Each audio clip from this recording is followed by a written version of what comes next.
ګلپاڼې ولې د خپل نکاح باره کې خبره پټه وساتله؟ که غواړئ چې تاسو هم خبر شئ ویډیو تر اخره وګورئ. دوستانو دا څو ورځې نه په سوشل میډیا کې د ګلپاڼې د نکاح خبره چلیدله چې له ټولو اول موږ پرې ویډیو جوړه کړه او خلک مو پرې خبر کړل چې نکاح یې وشوه. خو زموږ له ویډیو وروسته دا ټولو ته معلومه شوه چې دا خبره رښتیا ده او بیا وروسته نورو خلکو هم په سوشل میډیا اوازه ګډه کړه. خو دوستانو اوس خلک په دې حیران دي چې ګلپاڼې ولې نکاح پټه وکړه او ولې یې د نکاح باره کې خلکو ته څه ونه ویل. د دې باره کې د پښتو ژبې مشهور شاعر او ژورنالیست فاروق فراق په خپله فیسبوک پاڼه کې لیکلي چې د شوبیز دنیا کې اکثره جنکۍ فنکارانې ودونه د دې دپاره په پټه کوي چې که واده کامیاب شو خو ډیره ښه ده، ګنې سبا به په اسانه خلکو ته ویلی شي چې ما خو واده نه دی کړی او داسې یې مارکیټ په مارکیټ پاتې شي.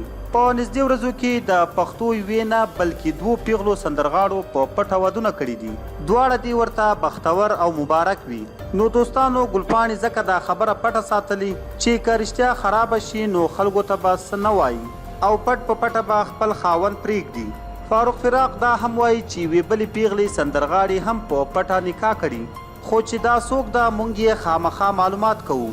خو تر هغه که تاسو تر اوسه زموږ چینل نه وي سبسکرایب کړی همدا اوس زموږ چینل پښتون ټایم در سره سبسکرایب کړئ ځکه چې زموږ چینل د پښتو ژبې یو داسې چینل دی چې تاسو له ټولو نه مخکې له هر خبر نه خبرو.